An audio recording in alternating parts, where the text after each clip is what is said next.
Grow hard about what you want to be. Step 4. Everybody just do your thing. Wake up, today's gonna be a good day. Wake up, today's gonna be a good day. Wake up, today's gonna be a good day. Wake up, today's gonna be a good day. Wake up, today's gonna be a good day. Wake up.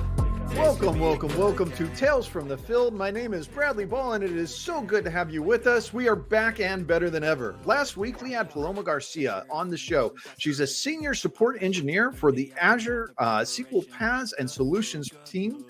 We discussed IT troubleshooting skills, key important things to keep in mind. We also reviewed some of the most important skills that were required, and you may be surprised because they weren't IT skills. Niraj hosted. I won. I will be our host for today. Thursday, we had our roundtable of just a whole bunch of amazing content from you, the community. You don't want to miss a minute of those shows. So if you haven't, go over to our YouTube channel, give us a like on this video, give us a subscribe, and join us. All we ask for is, about 30 minutes twice a week, every week. Not that much, just a little bit. Come on. If this is your first time joining us, thank you and welcome to the show. You want to interact? It is so incredibly easy. We are streaming in a lot of different places right now. We are over on our YouTube channel. We're on LinkedIn under SQL Balls. We are on Twitter under Tales from the Field, Josh Ludeman, Niraj Jafari, SQL Balls, all streaming at the same time. If you make a comment on any one of those streams, we will see it, and one of my amazing co-hosts will find that, and they will add it to the screen, and you can be a part of the show. Before I get any further, let me introduce those amazing co-hosts of mine. I'm joined by Josh Ludeman, Andreas Padilla, and faster than a steam engine and more powerful than a locomotive, my friend and yours, Niraj Jafari. I'm the host, so I guess I should probably answer the question, what is our topic? And our topic today is international travel tips. Ooh. As if it couldn't get any better than that. Like, that's going to be huge, right? We all want to go international. We are joined by Andrew Nathan, Principal Engineering Manager from the Azure Fast Track core team. He is joining us in the electrons today. Andrew is a veteran. Thank you for your service, my good friend. He is a security aficionado. And since the last time we had him on, we have indeed confirmed he is the best looking Robin Hood since Errol Flynn. Andrew, welcome to the show. Thank you, gentlemen. Pleasure to be back. Yeah, it was a 4-star confirmation. Definitely the best Robin Hood. Yes. Sorry. Yeah, you guys are gonna stop polling my wife. Like the phrasing. Well, that could be fun. Maybe you get a Robin Hood costume. Give it a try. They say that women love a man in uniform. You've already got one of those. May as well switch it up. That's true. Hoo-ah. All right. Well, this is awkward. Hey, Andreas, how was your weekend, buddy? Mav, I'm going to give you an onion. So two components of my onion to peel apart. One, I'm having raccoon problems. And two, you said that there would be international travel when I joined the show. I haven't seen it. So which one do you want to attack? Raccoons or international travel? I was going to say international travel, definitely, because I got some coming up. And what we need to do next year is, I was going to say, we need to get everybody to go ahead and submit to SQL Bits. So that way we can all internationally travel. That would be a lot of fun. I'd love that. Yeah. So this weekend we went down to Disney Springs. It was my birthday weekend. We went to Splitsville and we did some bowling. Andrew and Josh were both there, and they were actually much better bowlers than I was. That second game, Josh, I think, was just better than everybody. So does Josh get extra points today? Oh, you know what? I think I won okay the cumulative score. Don't go giving away my point. I can. I was going to say I can do that. So I guess maybe I should explain the rules. So I am the host this week, and what we're going to do is we of course have a special guest, Mr. Andrew Nathan, and we're going to talk about our subject. We're going to talk about anything that Andrew wants to talk about, but after that, we're going to play a game. And as the host, I cannot win 2 weeks in a row. Which is important. Oh, look, Andrew. I was going to say, somebody beat me to it. I was going to let you get through the rules, and then I saw this come in, and I'm like, I'm going to wait. And as we get to Andrew, let's drop that in there. Men in Tights I love it. Starring Andrew Nathan, co-starring Carrie Elwes as his older self. Go. Yeah, passing the buck It- to a new generation. Yes. It is one of the great movies, so I'm not against it. I mean, No. look, early Dave Chappelle too. The first 10 minutes of the movie is Carrie walking in and going, "My tights, sir." Yes. This makes a lot of sense to me. Yeah, absolutely. I mean, tell me again when I'm sober. So,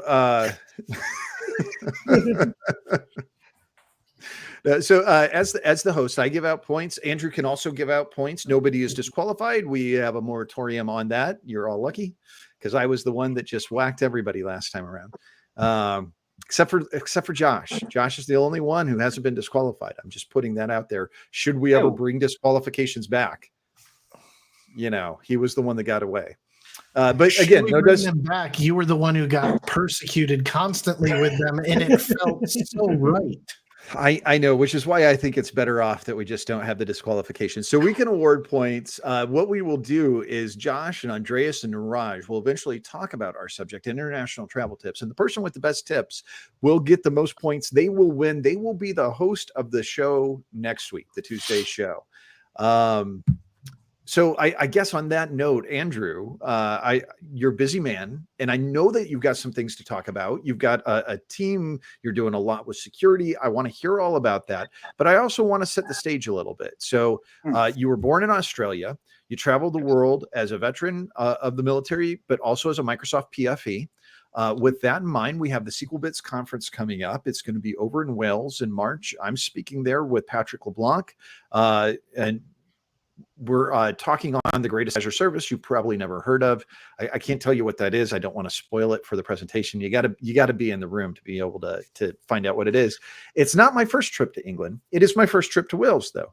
And so one of the things I was thinking about was if we had someone who was traveling perhaps to SQLBits for the first time, traveling out of the country, what would be some tips or some guidance that you may have for them? Sure. Happy to cover that in terms of the work stuff. Yeah, you're right. My team is doing, and my team, like some folks I'm sort of leading from a leadership perspective. I'm doing none of the heavy lifting work. They're doing it all. I'm just being the actual manager and nodding a lot and smiling and saying you're doing great things. Doing a lot of work around Zero Trust for Azure infrastructure and resources, and branching out into SIEM and XDR and how to utilize that kind of stuff. There's going to be FTA Live, so aka.ms/FTA Live. You can go and register for some of those sessions and listen to the folks talk about good security things. So that's the work. So let me hop in real quick. Let's say somebody has never heard of Zero Trust.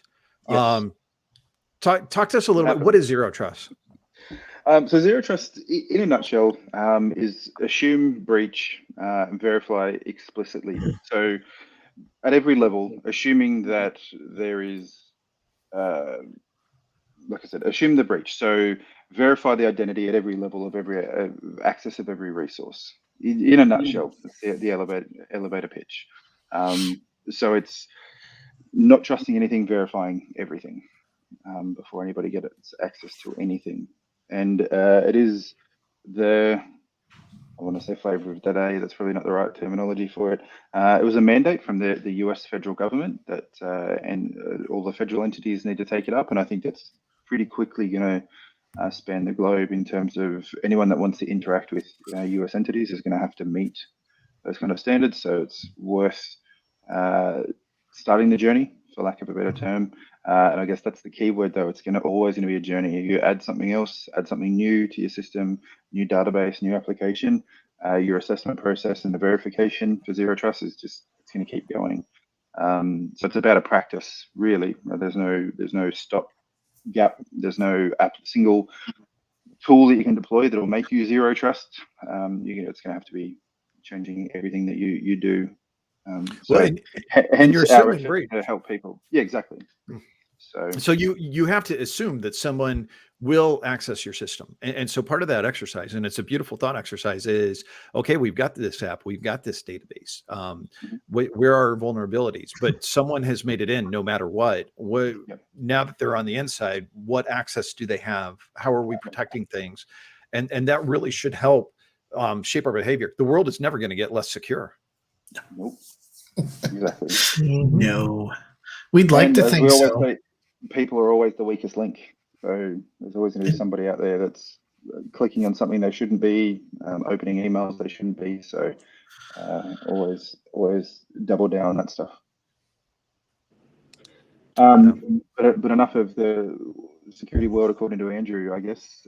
International travel tips. I have 5 things that I like swear by when I travel internationally. And that's like assuming you've got your passport and all those kind of things, right? You've done all the things so you can actually show up to the airport, get through customs, and go. So packing, like travel packing stuff, this is a fight, and I've had to teach my family. But roll your clothes. That's something I learned in the army. If you roll them, like fold them up as like a pair of pants, fold it in half, and then roll it. Like roll it as tight as you can, and it helps you pack way more stuff than if you try and fold it like you're putting it in your cupboard or wardrobe, whatever you guys call it over here. I also like to travel light, so I take the biggest legal carry-on case that I can get, and I only pack a couple of pairs of pants and a couple of t-shirts to go in, depending on how long I go for, so I can just get my carry-on, get off the plane. That's the first thing that enters my mind is packing. Second thing is plan your trip, get there early, like particularly if you have to transit through or out of the US. Like, no disrespect, the US air travel system sucks. I'd never understood like comedians that made jokes about airports and stuff until I started traveling to the US. Because in Australia, you rock up, you get there an hour early, you get on your plane, you take off, and I was like, these comedians must have really bad experiences. And then I hit the US. It's terrible. Tight roll is very important. Very good comment. And then so plan to get there early. Like if you're traveling internationally, you're going to be crossing time zones and all those kind of things. I always tend to recommend, like, especially if you're coming Southern Hemisphere to Northern Hemisphere, like get in there at least a day early. On the flight, pick your seat. Like it's worth the extra $75, whatever it is, to be able to pick the seat so you get comfortable. Speaking as a 6'3" dude, I like to be able to stretch my legs out. And then for me, to avoid jet lag, I always like have a look and synchronize my watch to the place I'm going to before I get there. And then I take a sleeping tablet when it hits 10 p.m. at the location I'm going to, because that guarantees I'm going to have 7 or 8 hours sleep on the plane, and I'm going to wake up. It'll be somewhere between 5 and 7 a.m. in that location, and I know I've had 7 hours sleep. So that helps me just start the day and get going. Hotels, again, similar to the plane type stuff, like pick your room. Like number one, I always choose the furthest corner away from the elevators, because the last thing I want to deal with is the dinging of the elevator telling me it's got to the floor, or the lift, or whatever you guys call it. And then the drunk people, which is usually me trundling out of the lift and banging around in the place. For both planes and hotels, I also recommend loyalty perks. Use as many as you can, like be brand loyal where possible, because particularly if you're flying international, you'll accrue points really quick, and then you can use them for hotel upgrades or flight upgrades and all those types of things. If you're going for like work stuff, I have what's my military training or what it is. I have like a tech grab bag, so it's got extra USB cables. It's got batteries for Surface Pens, for Bluetooth mouse, keyboards, whatever, extra Cat 5, Cat 6 cables. I have, Josh has seen it, I've got, for my Surface Book laptop, I've got like a 7-foot long power cord, because you never know where the power points are going to be. So I take that. I take an extra power board with me everywhere, because again, they might have 2 power points in a wall, but I need phone, laptop, tablet, all those different things to charge up. So I do that. And my assumption is that I try and tell everybody, like, don't assume wherever you're going has anything that you need.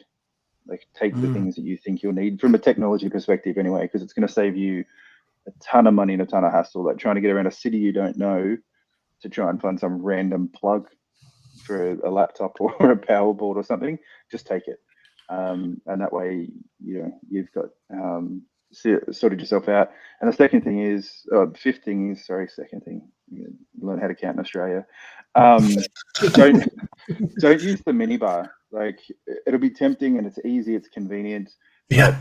Like because if you get there a day early, in particular, go out, find a grocery store, a market, 7-Eleven, something, and well, probably not a 7-Eleven. It's probably just as expensive as using the minibar. But try and find a grocery store or a supermarket and buy snacks and drinks that you can then have. I always try and buy breakfast bars and those kinds of things because I've done a ton of travel through Asia. And no disrespect, like the food's amazing, but going down and having hot noodles for breakfast isn't my idea of a delicious way to start the day. So being able to have a breakfast bar or something that I know I can just chow down on when I'm in an Uber or something on the way to work or the event makes things way easier. And then sometimes if you've had a big night or you're suffering from jet lag, you can get a little bit more sleep because you don't have to meet a breakfast timing, but 6 to 8 a.m. or whatever. To get in for breakfast. So they're the quick fire 5 travel tips that I always have. So I'm out for points. I'm going to add on to something right here because I realize I'm the only diabetic and I'm not going today. But one of the things I would talk about is, when you travel, you're going to have a bigger suitcase that you typically have with you, but you need a carry-on where you have medications with you and you have the medication for several parts of the day. But also you need to think about little things, right? I use a particular type of sweetener at home because it has 0 carbs in it. And I will have a whole bunch of that I put in a Ziploc bag and I take with me. My favorite teas that I enjoy having.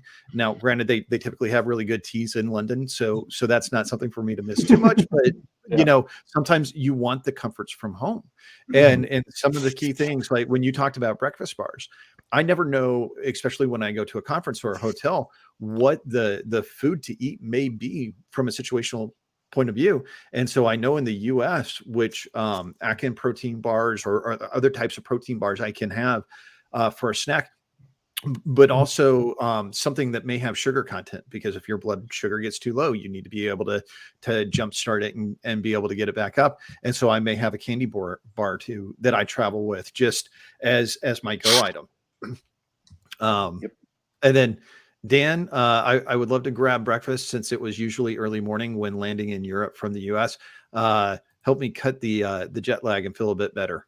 Absolutely. And jet lag is a very real thing. I mean, because the majority of the flights and the majority of the time, depending on the length of your trip, like I'm going from East Coast to London. That's not a super bad trip. That's about 6-7 hours. You could have that long of a trip easily, like if I were going out to Hawaii or if I were going out somewhere in the US. So, but if you go to somewhere else, like there are a lot of trips you're going to take that you're looking at 12, maybe 20 hours where you're on an airplane. The little comforts that you can take with you are incredibly important, especially if they have a medical requirement. The other thing I was going to say that you just reminded me of, I always take my carry-on bag and then a backpack. For whatever reason, in my backpack, I always throw in a change of clothes. And we circle back to the loyalty stuff. Like if you're in one of the frequent flyer programs and you can use the lounge, being able to get off a plane and have a quick shower, particularly if you've got a layover in between 2 countries, you just want to freshen up because, the flight back to Australia is 14 hours. So 14 hours sitting in one of those cramped little airplanes with 500 other stinky people. It's nice to have a shower and freshen up before you get on that next plane for your last leg home or the other next venue. There's nothing that makes you smell gamey like 14 hours in a flying tube of toothpaste. Just saying. I like it gamey. Hey. Well, hey, I was going to say, Josh, since you're talking, you're up first, buddy. Give us some travel tips. So Andrew, comes in, of course, like Robin Hood and shoots the bullseye right off the bat and hit most of the big ones. I think a couple of things that I want to touch on in my tech bag. I bring 2 specific things. Focus on an HDMI cord, not just for where you're going to make sure you have a cord to plug in, but the ability to also plug into the television in the hotel room.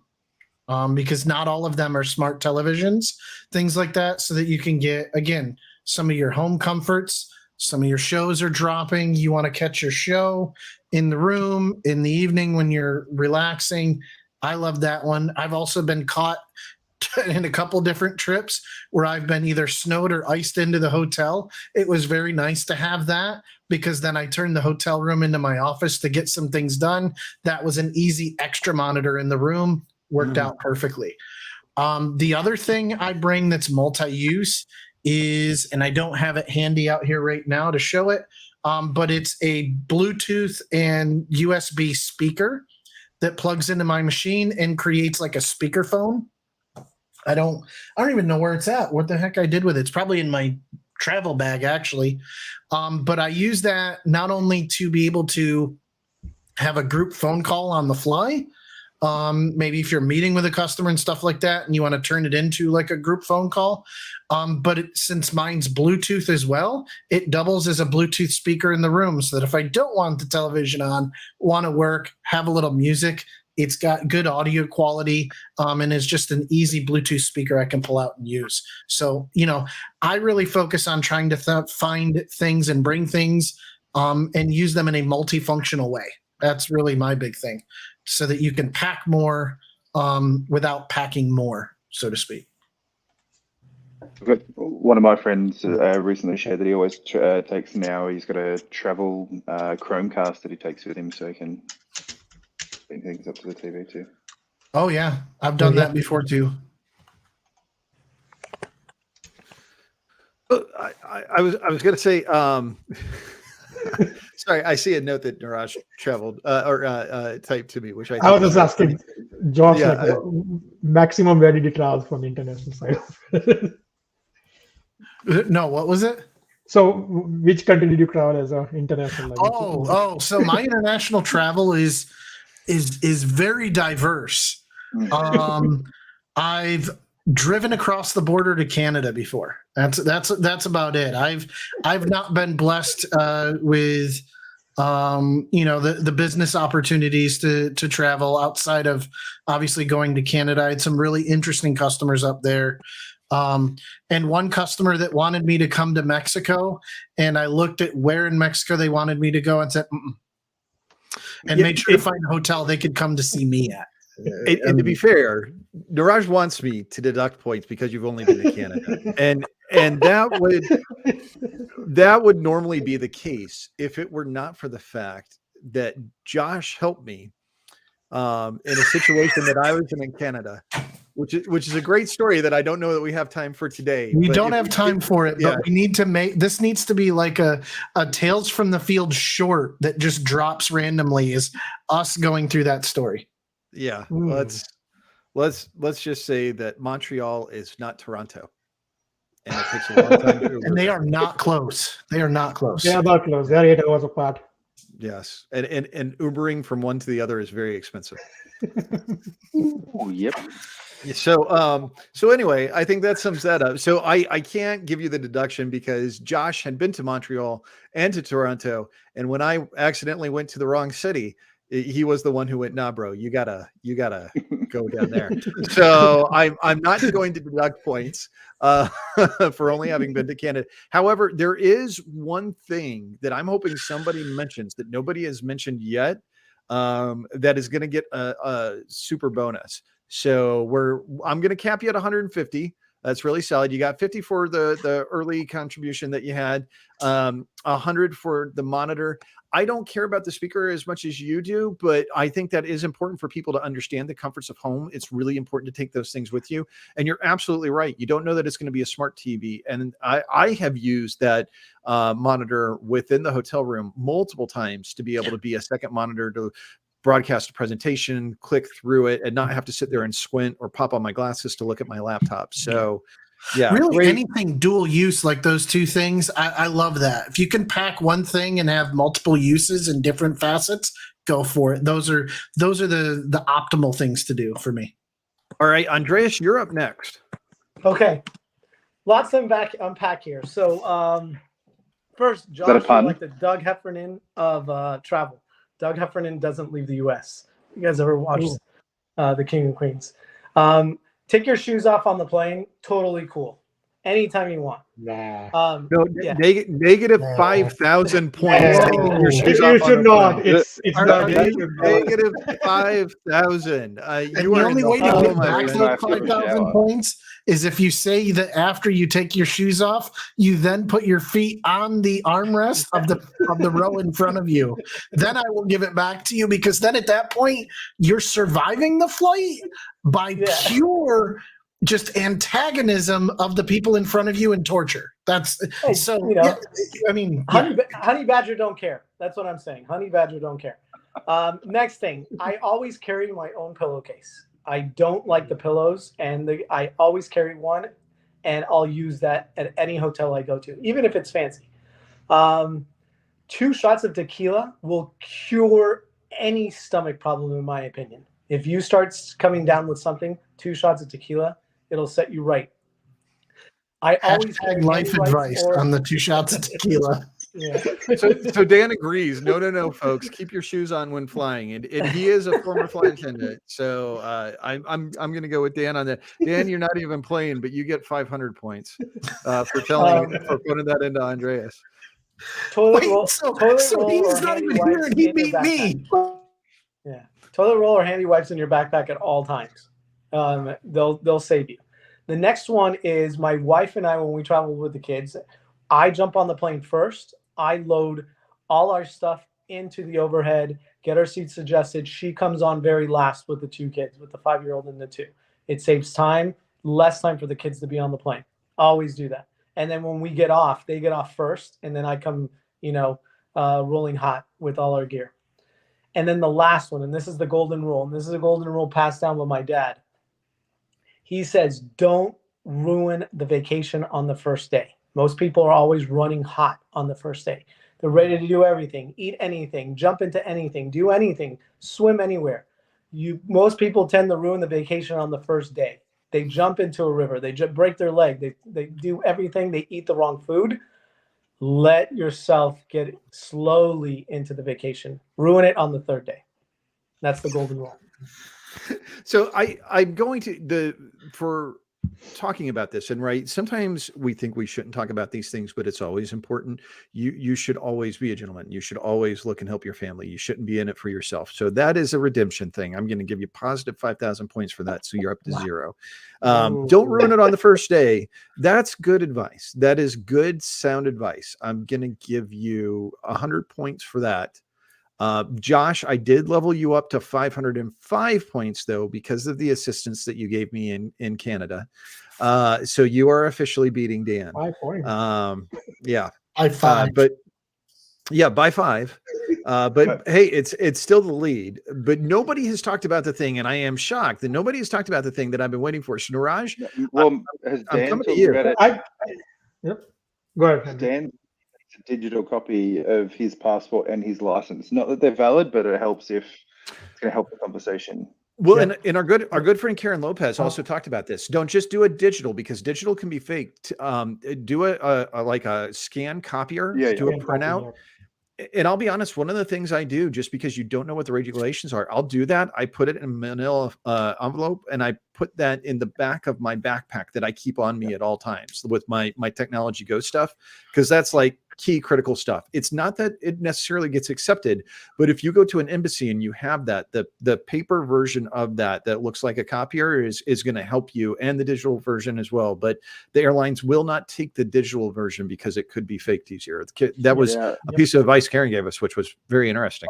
I've got a notarized copy of my passport. And to your point, because a lot of times, like with visa requirements and all that kind of stuff, people like, that's probably another really good tip. And I don't want to step on Niraj's toes, but maybe it's always have the paper copy of that stuff. If you've paid for a visa, if it's like a digital, like, pay you $20 and it gets emailed to you, print it out, have it in your backpack, because you cannot guarantee that your phone is going to work in that airport for many, many, many reasons.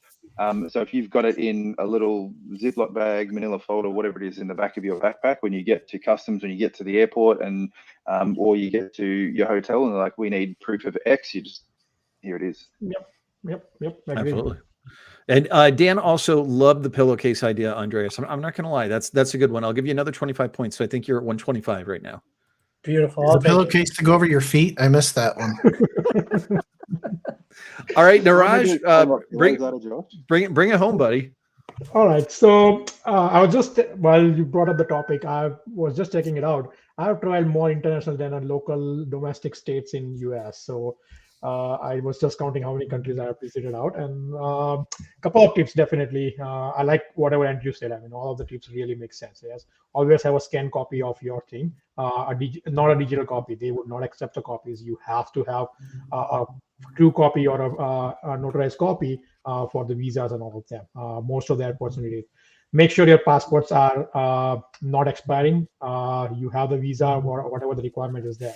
I had a friend who went to the airport and found out that he did not have a visa or the right documents to go, and he had to skip the whole trip on it. So that is definitely, you need to make sure before going up. International travel, check with your airlines. They cancel, they modify the trips, check the baggages and all this stuff, because they constantly keep on changing it out.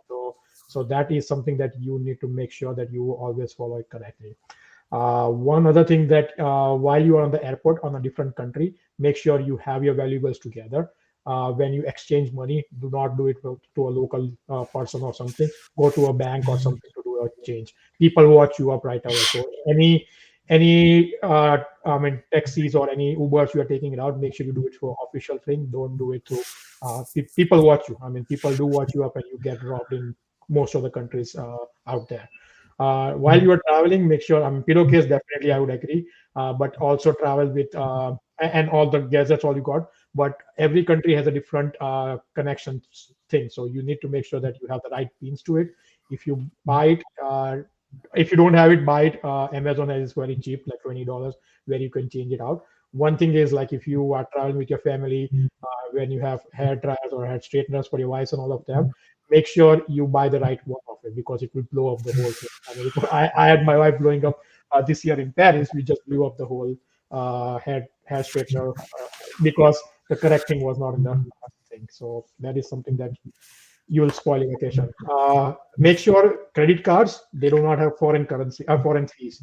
Anytime you spend credit card, it would charge you extra money on it, 3% sometimes. I mean, I know when I go to India, where I'm from, they charge you 3% extra on every credit card transaction if you don't have a local transaction. Try to do it in local currency if you can.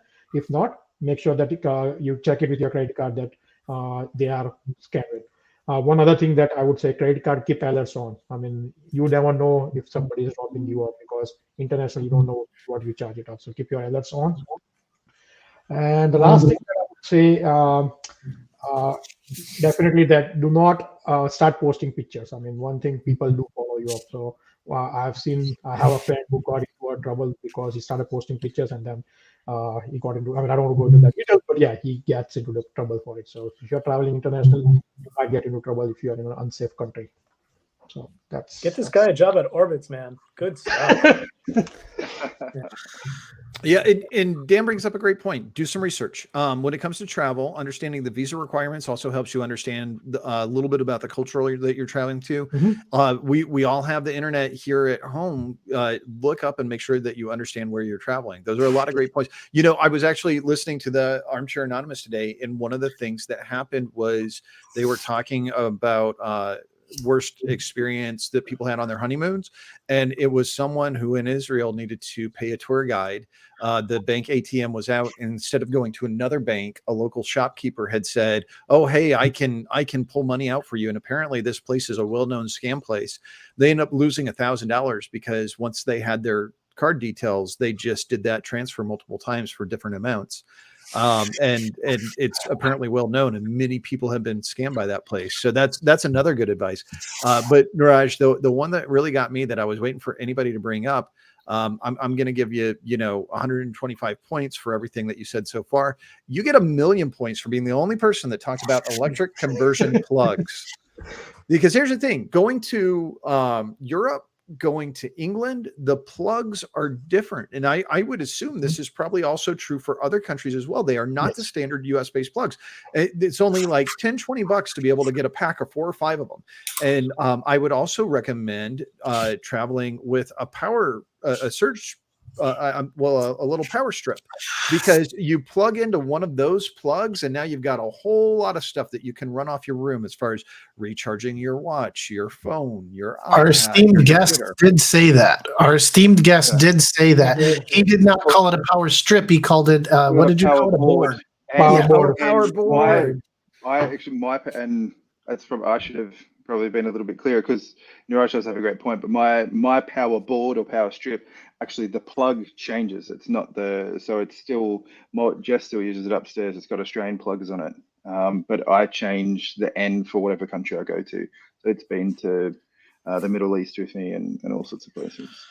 Well done. No, well, But Niraj brought it up. I didn't. So Split the points. there you go. No, you still got the points. So, no, but these are all great tips, and they're things to keep in mind, because when you are going to a foreign country, you want to be able to do your research, and there's a ton of guidebooks out there as well. Not to forget, also have some fun. There are a lot of sites and a lot of different things. One of the things I like to do is go for walks and jogs. And I'll be honest, I'm going to do that when I'm over in Wales. I'm looking forward to doing that. I scout out. I know the locations I'm going to. I want to make sure it's safe. Now I have a little bit more freedom as a guy doing this, and talking with my wife, there's a trepidation as a woman when traveling. There are things that I would go and do and jog where she might not feel as comfortable. So also keep in mind what your local customs are, and make sure you do things that you stay safe, because the best part about any trip is getting home and being able to talk about it. and that research point is a good point, and I didn't bring it up in the work travel stuff, but it's one of my travel tips for personal things. Is you have to, like, when you're doing your research, you have to have a look at. I look at two things. One, how easy is it to get to and from the airport? Because if you're going to a country or a city, state, whatever, where it is known that it's horrible to get to the airport, you probably want to get your hotel to be closer to that airport, because you want to make that in and out easier. And then you can travel to those little bits and pieces that you want to go to.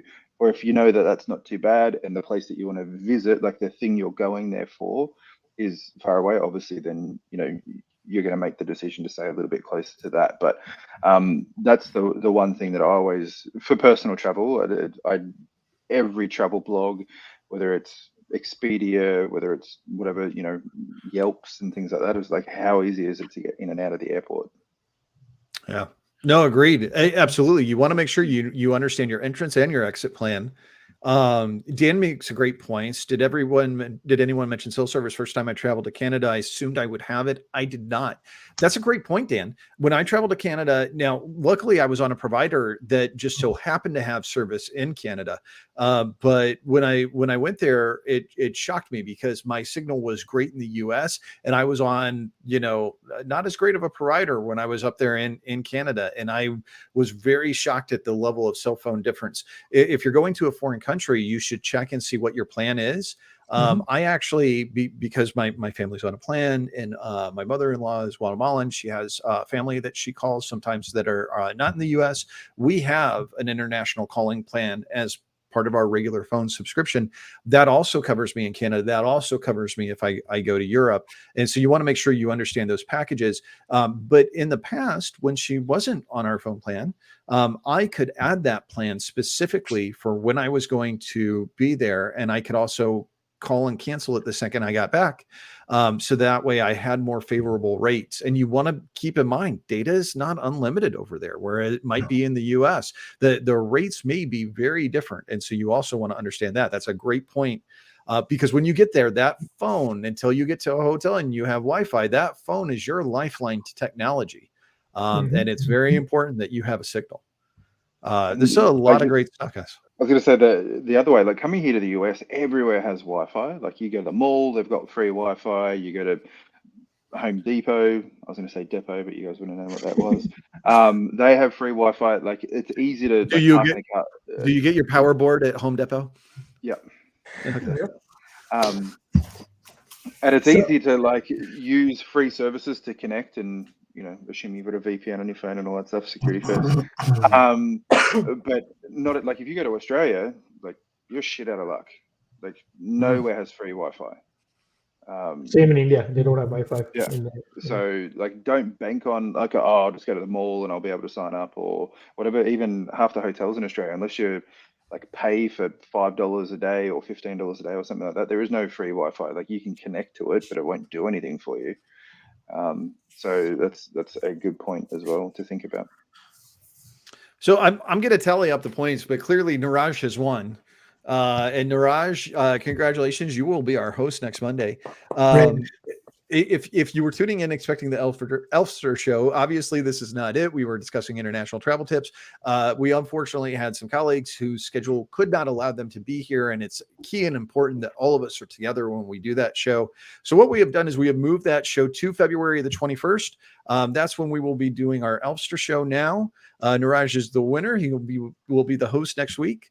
A quick reminder, Thursday is our roundtable call for content. If you have a blog, if you have a video on YouTube, if you have something that you want to plug that you think is part of the Azure Data community or the Azure community as well, because we cover a lot of stuff outside of just data, let us know. We're going to have a call on Twitter and also LinkedIn asking for articles. But if you put something in the comments, we will be alerted and we'll see it. And we will definitely make sure that it makes it onto the show. SQLBit is coming up. Remember, it is a hybrid event, so you can participate online as well as in person. It'll be over in Wales. Myself and Patrick LeBlanc will be presenting there. So is Bob Ward. So is Buck Woody. So many other amazing folks are going to be there and presenting. Head over to SQLBits.com. Take a look at the event lineup for 2023. And then in Jacksonville, we have a pre-con. Myself, Niraj Jafari, Dan Taylor, we're going to be doing DBA 101, a full day of fundamentals. We've also got some regular sessions that we've all submitted, and come up there and hang out with the Tales from the Field crew. We would love to see you. If you want to check that out, go to aka.ms/TFTF/SQLSatJax 2023 pre-con. Still time to sign up for that. Still time to sign up to be a speaker if you're interested, but you definitely want to be at the Jacksonville event. Andreas, Niraj, I know you guys have an FTA Live event coming up. We threw in the link when Andrew was talking about it. A whole bunch of great sessions coming up there. You guys have one. What's yours on, Andreas? ADLS Gen 1 to Gen 2 migrations. We need you guys to get off of ADLS Gen 1. It's going out to pasture next February 2024. Great advice, great roadmap for helping you get off of that Gen 1 account. There is also Purview Essentials hosted by Amber and myself on the same day. February 28th, one is at 10:30 a.m. EST, which is Gen 1 to Gen 2, and the second one is at 1 p.m. EST. Excellent. aka.ms/FTA Live to be able to find all those amazing sessions, including the security ones for Zero Trust that we talked about at the top of the show with Andreas. Gentlemen, anything else that we need to do as a reminder? We're good? Get Josh to come off mute. Yeah, maybe. I have to do it one time a show. If I don't do it one time a show, viewers get disgruntled and irritated. I thought that was when you wore hats. Anyway, all right. Hey, we will see you on Thursday. Take care, everybody. Be good to one another. Thanks for having me. Today's gonna be a good